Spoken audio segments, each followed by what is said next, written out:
अच्छा, मान लीजिए कि आप जहाँ पे आपकी पोस्टिंग है, आपके जुरिडिक्शन में, कार्य क्षेत्र में कोई बच्चों का हॉस्टल है और वहाँ पता चला कि कोई दुर्भाव हो गया है बच्चे के साथ में, एब्यूज़ किया गया है, चाइल्ड एब्यूज़ के केसेस आ गए हैं, क्या करेंगे आप? हमने तो दुनिया को बताया है कि 2070 के बाद तो हमारे कार्बन फुटप्रिंट जीरो हो जाएगा और इधर थर्मल इलेक्ट्रिसिटी हम इतना प्रोड्यूस कर रहे हैं, तो कोई अतिरिक्त तरीका नहीं है, स्रोत नहीं है बिहार में। आप ये बताइए कि ग्रीन फील्ड और ब्राउन फील्ड प्रोजेक्ट्स के बीच में क्या फर्क है?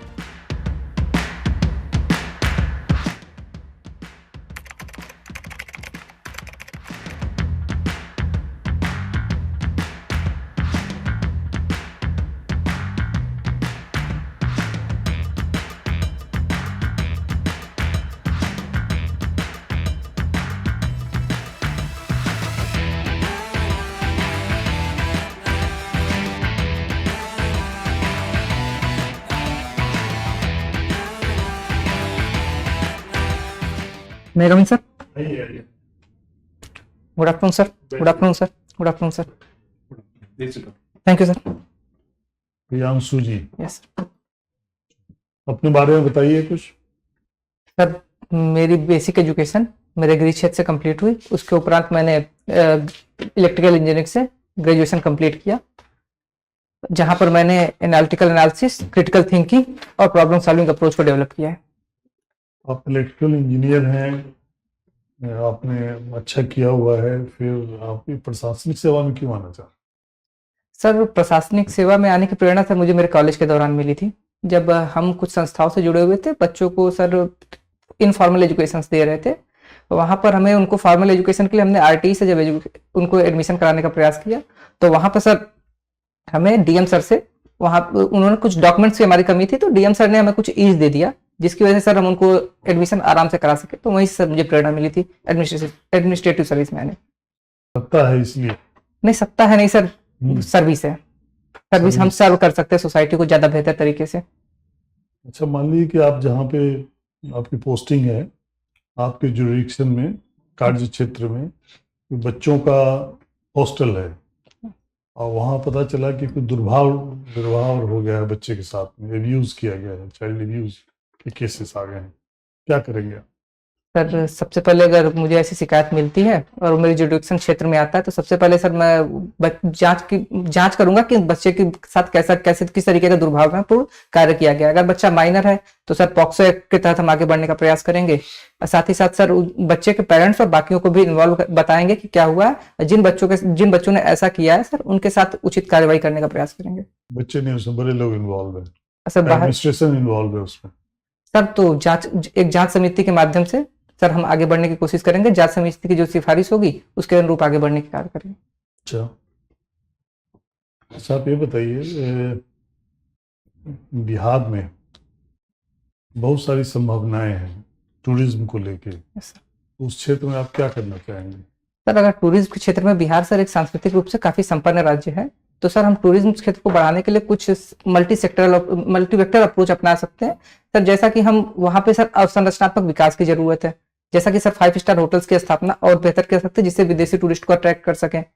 दूसरा सर सुरक्षा, टूरिस्टों की सुरक्षा ज्यादा इंपॉर्टेंट है, तो उनके लिए सर हम देखिए, आपका लिमिटेशन है, आप एसडीएम है, यस ठीक है ना, आप 5 स्टार तो नहीं खोल सकते, नहीं सर, है ना। ठीक है। आप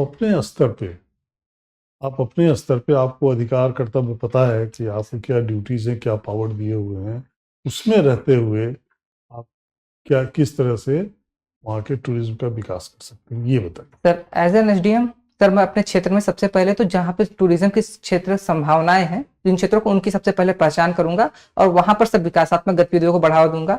दूसरा सर, मैं वहां पे लॉ एंड ऑर्डर को सुधारने की कोशिश करूंगा, जैसे सीसीटीवी के लॉ एंड ऑर्डर सुधारिएगा। ठीक है, सबसे पहली बात ये होगी, लॉ एंड ऑर्डर कीजिएगा। दूसरा सर वहां पे पहचान करेंगे कहाँ पे है उन जगहों तो ठीक, आइडेंटिफाइड जगह है, लॉ एंड ऑर्डर को सुधार करेंगे। लॉ एंड ऑर्डर कीजिएगा। ठीक उससे सर, उसके बाद सर जो हमारे सोशल मीडिया या बाकी जो हैंडल्स हैं, उसके माध्यम से उसको प्रमोट करेंगे सर। सो या कोई सोशल मीडिया इन्फ्लुएंसर है क्षेत्र का, रीजनल क्षेत्र का, उसके माध्यम से सर प्रमोट करेंगे सर, उनकी ब्रांडिंग की जाएगी और उसको प्रमोशन उसके उपरांत उसको प्रमोट करेंगे सर हम लोग।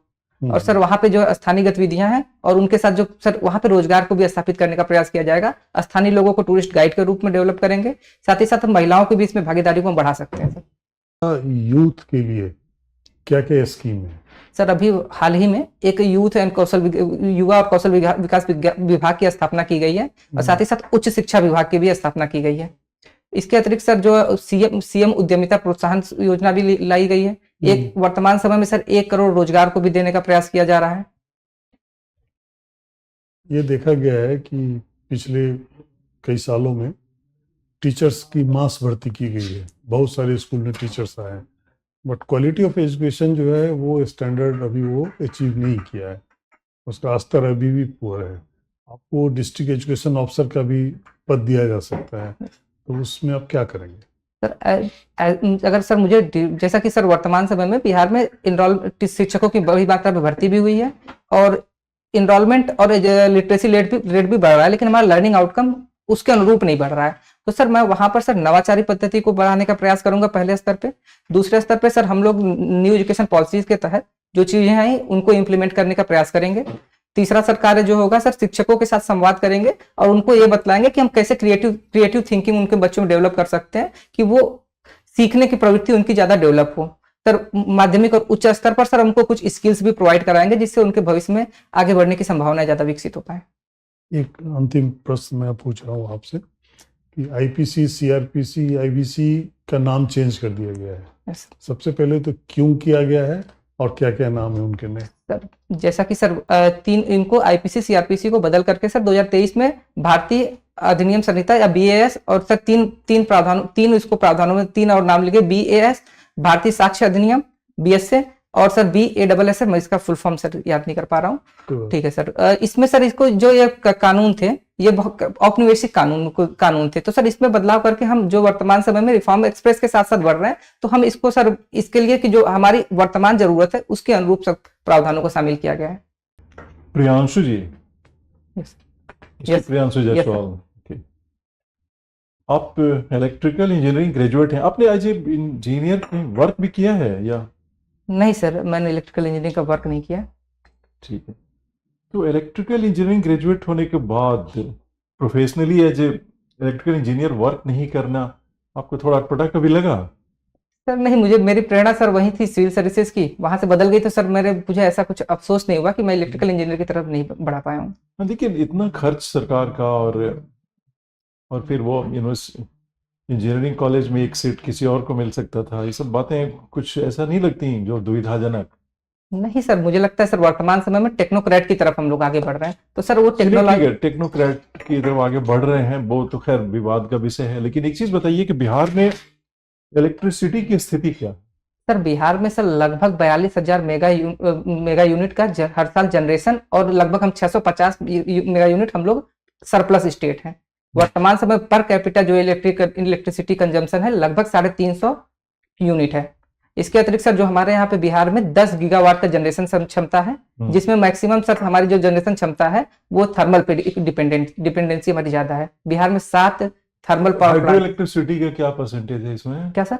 डीबीसी से जो हाइड्रो इलेक्ट्रिसिटी लगभग सर 50 मेगावाट के आसपास जनरेशन है हमारा। कहाँ 7,000-8,000 मेगावाट की आवश्यकता, कहाँ 50 मेगावाट? पोटेंशियल क्या, मतलब हाइड्रो इलेक्ट्रिसिटी का पोटेंशियल पूरा हम लोग उसको एक्सप्लोर कर चुके हैं क्या? भी है? नहीं सर, अभी भी हमारे पास पोटेंशियल काफी ज्यादा है। क्षेत्र में सर अगर हम रिवर की इंटरलिंकिंग करते हैं तो वहां पे पोटेंशियल ज्यादा हो सकता है। इंटरलिंकिंग बहुत थोड़ा टफ टास्क है सर, बट बहुत महंगी और लंबी प्रक्रिया है, वो तो मुश्किल है। नदियां जहां पर हैं और जिस तरह से उनका उद्गम से लेके और ढलाव तक जहां भी जो स्थिति है उसमें कहीं पर पोटेंशियल है कि नहीं बिना इंटरलिंकिंग किए? और इंटरलिंकिंग से कैसे पोटेंशियल बढ़ जाएगा? सर इंटरलिंकिंग करेंगे अगर उनको स्लोप मिलेगा थोड़ा, तो वहां पे थोड़ा बहुत जनरेशन के चांसेस है। इंटरलिंकिंग करने से स्लोप मिल जाएगा?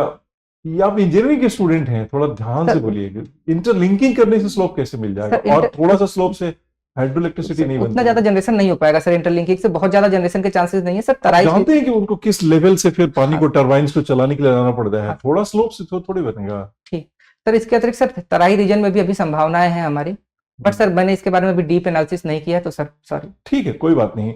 अच्छा, समस्याएं क्या क्या है? जैसे चोरी की समस्या के बारे में लोग बात करते हैं, फिर उसके बाद से ट्रांसमिशन लॉसेस की बात होती है, क्या क्या समस्याएं हैं बिजली को लेकर? सर, क्योंकि अगर देखिए अंततः तो लाभप्रद तो होना ही चाहिए ना, कुछ भी हो लॉन्ग रन में तभी सस्टेन करेगा। सर जैसा कि हम देखते हैं अगर बिहार में बिजली के क्षेत्र में समस्याएं देखें सर, तो सबसे बड़ी समस्या एक, अगर पहली समस्या को देखें तो ट्रांसमिशन एंड डिस्ट्रीब्यूशन लॉस है, जो सर की लगभग 25% के आसपास है हमारे यहाँ सी है। लगभग हमारे साथ 70% सर, लगभग 70% से ऊपर डिपेंड जो हम जनरेशन कर रहे हैं वो थर्मल है। सर तीसरी बड़ी समस्या अगर जो मैं समझ पा रहा हूँ कि सर हमारा जो मतलब क्वालिटी है सप्लाई की वो उतनी अच्छी नहीं आ पाती है। सर चौथी समस्या के तो भारत ने तो दुनिया को बताया है कि 2070 के बाद तो हमारे कार्बन फुटप्रिंट जीरो हो जाएगा, और इधर थर्मल इलेक्ट्रिसिटी हम इतना प्रोड्यूस कर रहे हैं, तो कोई अतिरिक्त तरीका नहीं है, स्रोत नहीं है बिहार में?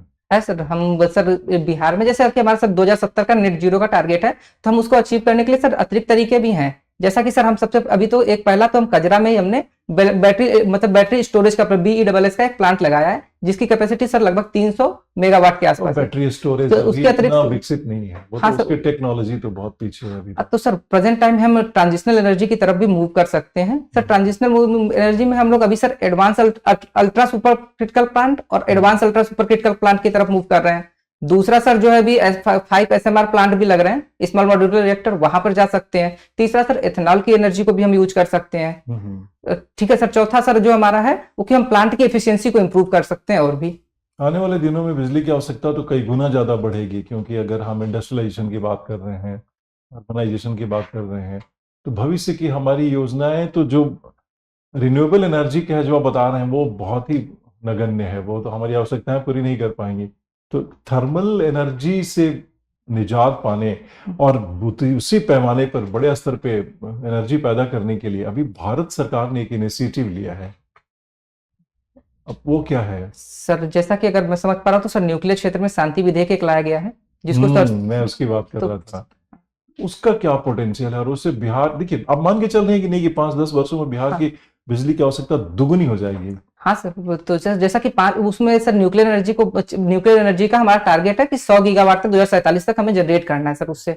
तो सर उसके अभी जनरेशन कितना nuclear energy? Sir nuclear energy 8.5 gigawatt के आसपास जनरेशन अभी प्रेजेंट। सारा डाटा आप रट के आए हुए हैं। नहीं सर, इलेक्ट्रिकल सर मुझे थोड़ा सा वो है तो ठीक है, 8.8 गीगावाट, बिल्कुल सही कह रहे हैं। 100 गीगावाट में हम ले जा रहे हैं हम लोग। कोई बिहार में नहीं लग रहा है क्या सर 5 SMR प्लांट में जो हमारा है उसमें हम सर एक बिहार में की भी संभावना बन रही है कि वहां पर भी स्टेब्लिश किया जा सकता है। 100 गीगावाट में बिहार की कितनी भूमिका हो जाएगी?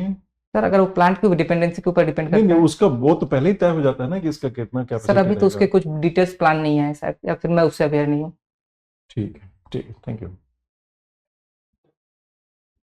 प्रियांशु जी, यस आप डॉक्टर अब्दुल कलाम यूनिवर्सिटी में पढ़े हैं, यस सर। Technical university. बताइए उनका क्या कंट्रीब्यूशन है बिहार का? सर बिहार में जो पहली इन्वेस्टर समिट हुई थी उसको इनॉग्रेट करने के लिए सर अब्दुल कलाम सर आए हुए थे, पहला कंट्रीब्यूशन है। दूसरा सर जो मुझे लगता है कि जो providing urban facility in rural areas पूरा का प्रोग्राम है सर, वो बिहार के लिए सहायक हो सकता है। तीसरा सर जो हमारा डेवलप इंडिया विजन 2020 था, डेवलप इंडिया का, उसके लिए सर वो काफी ज्यादा हेल्पफुल हो सकते हैं हमारे लिए। और बताइए उनके बारे में, अब्दुल कलाम के बारे में कुछ। सर अब्दुल कलाम सर का जन्म 15 अक्टूबर 1931 को हुआ था सर। वो शून्य से शिखर पर जाने वाले, शून्य से शिखर पर पहुंचने वाले एक व्यक्ति के रूप में है। इनका सर योगदान जो है रॉकेट और इंटरकॉन्टिनेंटल बैलिस्टिक मिसाइल्स में भी रहा था, साथ ही साथ हमारे न्यूक्लियर प्रोग्राम में भी उनकी महत्वपूर्ण भूमिका रही थी। क्या रही न्यूक्लियर प्रोग्राम में भूमिका? सर न्यूक्लियर प्रोग्राम में सर जो ऑपरेशन हमारा हुआ था 1998 में सर, ऑपरेशन शक्ति, उसमें सर उन्होंने as a engineer, as a मतलब चीफ न्यूक्लियर प्रोजेक्ट साइंस के रूप में वहां पर सर उन्होंने भूमिका अदा की थी। आप ये बताइए कि ग्रीन फील्ड और ब्राउन फील्ड प्रोजेक्ट्स के बीच में क्या फर्क है? सर ग्रीन फील्ड प्रोजेक्ट होते हैं जो सर शुरुआत से ही शुरू किए जाते हैं, मतलब जीरो से स्टार्ट किया जाता है उसको। ब्राउन फील्ड में सर वो प्रोजेक्ट है जहां पर सर पहले कुछ गतिविधियां थी उसको बिहार में कुछ एग्जांपल्स दीजिए। सर अभी बिहार में सर 2 ग्रीनफील्ड एयरपोर्ट बनाने की बातचीत चल रही थी सर, जहां तक याद कर पा रहा हूँ एक रक्सौल में था और एक सर मैं याद नहीं कर पा रहा हूँ। तो आपने जो हमारे राष्ट्रपति जी का कंट्रीब्यूशन के बारे में बोला, नालंदा यूनिवर्सिटी के बारे में जानते हैं? हाँ सर। जो अभी आधुनिक इंटरनेशनल यूनिवर्सिटी बन रहा है। हाँ सर, अभी चर्चा क्या में था है कि ये? सर इसको 2023 में सर पीएम सर ने 2023 या 24 में पीएम सर ने इनॉग्रेट किया था सर। ये हमारे पुराने जो पुरातत्व है पाली भाषा का है उसको पुनर्जीवित करने का एक प्रयास किया जा रहा था और सर हमारी संस्कृति को पुनर्रिवाइव करने की कोशिश की जा रही है इसमें। और कहा जाता है इसमें इंटरनेशनल कोलैबोरेशन भी है।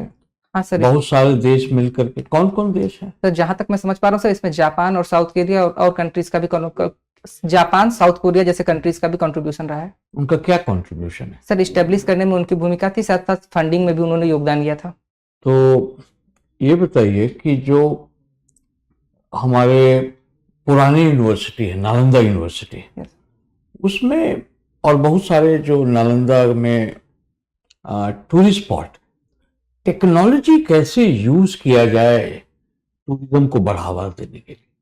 सर टेक्नोलॉजी की अगर वहां पे संभावनाओं की बात करें तो सर टेक्नोलॉजी के थ्रू सर हम उसको ब्रांडिंग और प्रमोशन के माध्यम से, एक सोशल मीडिया के माध्यम से प्रमोट कर सकते हैं।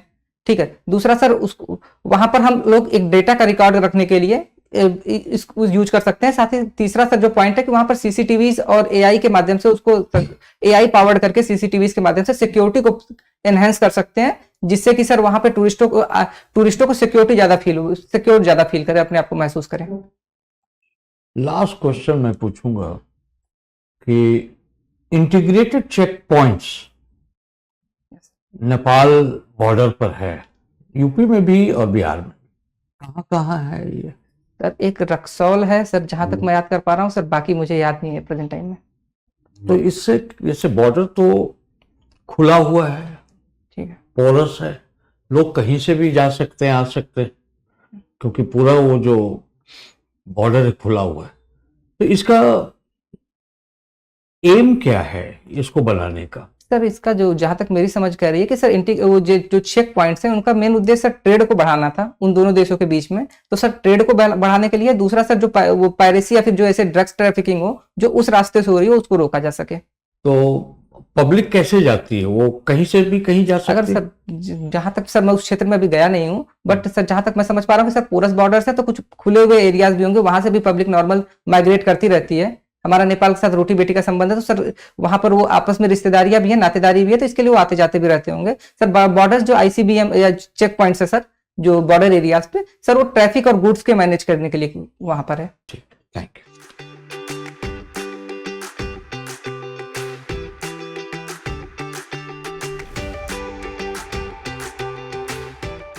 ये हम लोग का फॉरवर्ड इंटरव्यू भी खत्म होता है, कुछ आपको सजेशंस देंगे, हम लोग फीडबैक देंगे, ठीक है, उस पर काम।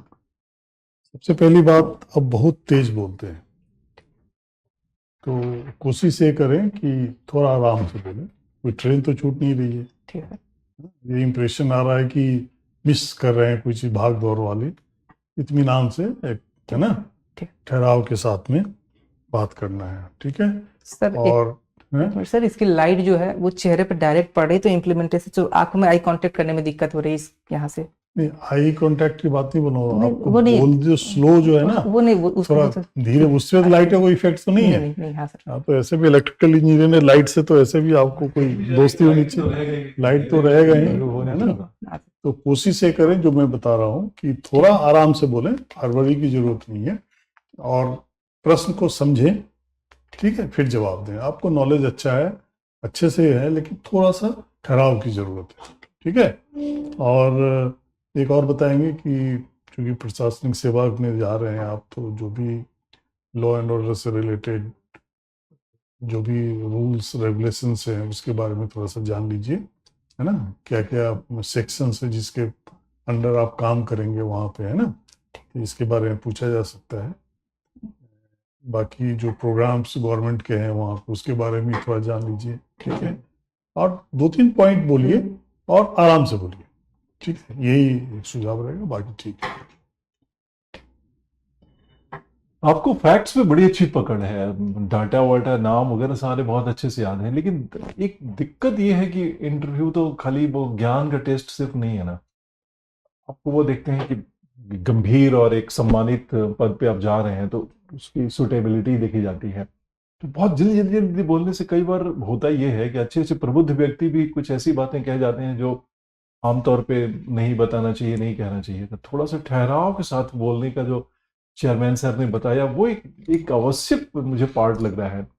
तो आज आप अभी से जाके जिस दिन तक इंटरव्यू है कॉन्शियस थोड़ा हो जाइए और सबसे उसी तरह से औपचारिक तरीके से थोड़ा ठहर के थोड़ा सा ठहराव के साथ बोलने की कोशिश करिए, ठीक है। लाइट वगैरह का तो पहली बार मुझे कोई ऐसा व्यक्ति कह रहा है कि लाइट की वजह से परेशानी हो रही है। सर चेहरे पे सीधे जो आई कांटेक्ट नहीं बन पा रहा है इसमें, कि सर चेहरे पे डायरेक्ट पड़ रहा है। वही कह रहे हैं कि पहली बार, हम भी वर्षों से ये इसी लाइट में हम लोग बैठते हैं, लेकिन आज फिर पहली मेरी बार किसी प्रॉब्लम ने से ऐसा भी कहा। तो ये का क्या, अगर कहीं बहुत आवश्यक हो, देखिए बहुत बड़े कैरियर की बात है, ऑप्थेल्मोलॉजिस्ट से भी एक बार आप सलाह कहीं ले लीजिए। क्या पता कुछ ऐसी छोटी मोटी सर। तकलीफ की बात हो, क्या पता, हमें नहीं समझ में आ रहा है, क्योंकि लाइट पर बहुत बच्चे बैठते हैं। तो एक बार ऑप्थेल्मोलॉजिस्ट से मिल ठीक है लेंगे सर, कहीं। या तो मेरी अगर सर कोई कंप्लेंट नहीं किया तो मेरी प्रॉब्लम हो सकती नहीं है नहीं, सर। सरकारी हॉस्पिटल में ऑप्थेल्मोलॉजिस्ट से ठीक एक है बार सर, वो जाके मैं कहीं, तो क्या पता कुछ चश्मा वगैरह तो नहीं पहनते हैं ना? नहीं सर, अच्छा सर। ठीक है, बाकी ठीक है, आपका ज्ञान तो क्या आप एकदम बढ़िया है, काफी। थोड़ा कम बोल रहे हैं या थोड़ा सा ठहराव से बोल रहे हैं, उससे गंभीरता आती है ना, गंभीरता के अधिकारी वाले गुण आप में वो देखेंगे ना। तो आपको तो मिनट समझ ही नहीं पाएंगे आप क्या बोल रहे हैं। ठीक जब है आप उनको निर्देश देंगे तो उनके समझ में नहीं आएगा क्या आप बोल। ठीक है सर, मैं ट्राई करूंगा स्लो और करने कई का। बार ऐसे कई पॉलिसी मैटर्स होते हैं, क्या बोलना है क्या नहीं बोलना है, रोज ही आपको ये निर्णय लेना पड़ेगा हर जगह। तो थोड़ा ठहराव के साथ बोलना, तो इसका अभ्यास करिए, ठीक हो जाएगा। थोड़ा सा स्लो डाउन करना है, कोई मुश्किल काम नहीं है। हम लोग कॉन्शियस हो जाए तो तेज बोलने लगे, कॉन्शियस हो जाए तो धीरे बोलने लगे। अगर आपको हम अगर गोल्फ की कमेंट्री करने को भेजें तो धीरे धीरे बोलिएगा, हॉकी की कमेंट्री करने को भेज दें तो एकदम जसवंत सिंह बोलते थे, क्या मतलब बॉल से ज्यादा आगे उनकी बॉलिंग पहुंचते रहती थी। तो ये तो कैलिब्रेट, पढ़ा लिखा इंसान अपनी चीज आवाज को कई तरीके से कैलिब्रेट कर सकता है। तो आप वैसे ही कर लीजिए, कितने फ्रिक्वेंसी आप उसका जो सेट कर लीजिए, जैसे आप इलेक्ट्रिकल इंजीनियर हैं तो आप समझ रहे हैं ना। ठीक है अभी से अभ्यास करिए, बाकी सब ठीक है, बहुत बढ़िया है। You come across as an honest and very non assuming candidate. Priyanshu ji, 2-3 सलाह। एक, अखबार पढ़िए, पटना एडिशन हिंदी, रोज, जब तक आपका तो इंटरव्यू पहले दिन ही है, यस सर, 21 तारीख को है, यस सर। तो कम से कम अगले एक हफ्ता जम के पेपर पढ़ना है। उसमें बहुत सारे ऐसे इश्यूज आ सकते हैं जो शायद आपसे पूछा जाए। सेकंड, कि आप कुछ नोट्स बनाइए। अब तो ज़्यादा टाइम है नहीं आपके पास, मगर फिर भी बिहार पर, क्योंकि कुछ न कुछ वहाँ के एग्रीकल्चर, इकोनॉमी, टूरिज्म से रिलेटेड 20-30 इश्यूज उठा लीजिए। और भारत के इर्द गिर्द जो देश है, नेपाल, बांग्लादेश, पाकिस्तान, अफगानिस्तान, जहाँ मूल रूप से बड़ी बड़ी समस्याएं हो रही है, और आपका क्या विचार है उसमें। फैक्ट्स एंड फिगर्स होनी चाहिए, इशू क्या है, 2-3 पॉइंट, और साथ में कि उसकी क्या चुनौतियां हैं, सरकार क्या पॉलिसीज ला रही है, और फिर उसको बेहतर कैसे किया जा सकता है। आप अपना कुछ सुझाव जरूर रखिए, या तो जो गवर्नमेंट इम्प्लीमेंट कर रही है उसको ही मान लीजिए कि आपको अच्छा लगा तो कुछ उसमें सुझाव दे दीजिए, और कुछ होनी चाहिए। ऑलराइट। और कंपैरिजन बिहार वर्सेस यूपी, हो सकता है कुछ आ जाए, क्योंकि थोड़ा सा बैकग्राउंड सेम रहता है, कुछ कुछ टूरिज्म वगैरह पर क्या सीख है। बाकी आप अच्छे कैंडिडेट हैं। इतना फास्ट जब बोलते हैं तो कई बार जो बोर्ड मेंबर है वही नहीं पकड़ पाएंगे आपका क्या पॉइंट है। ठीक है, तो प्रभावी रूप से आप इन्फ्लुएंस हमको करना चाहते हैं ताकि आपको नंबर दे। जब मैं ही नहीं समझ पाऊंगा तो फिर, है ना, तो हम लोग को समझ में आनी चाहिए कि आप क्या बोल रहे हैं।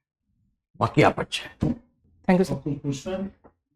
सर वही है कि जो मतलब यही था कि जो क्यों आना चाहते हैं टेक्नोक्रेट से, तो ये आंसर सही है सर ना मेरा, कि जो मतलब आप क्यों आना चाह रहे हैं इलेक्ट्रिकल इंजीनियर्स में। सर वैसे तो मुझे कोई अफसोस नहीं है इस सर्विस में आने का, और मेरा भी जो जवाब दिया सर वो मेरे लिए, मैं मतलब उसको सुटेबल मानता हूँ अपने लिए। ठीक है, आप जिसमें सहज हैं आप बताइए, कोई दिक्कत नहीं सर है, उसमें लोग जा सकते हैं। वो तो आपने पढ़ाई की है, यस सेवा किसी प्रकार से दे सकते हैं। वहाँ बोर्ड का उत्तर पहले से ही पता है कि आप ही बोले, वो तो सुनना चाहते हैं कि आप क्या कह रहे हैं। आप क्या कह रहे हैं। नहीं सर, मेरा भी सर वही विचार है जो मैंने बताया सर, उसमें कोई फेक नहीं है, मतलब मेरा यही विचार है वो चीज। ठीक है, अच्छी बात। ठीक है, okay sir, thank you sir, Okay, thank you sir, thank you sir. Well done.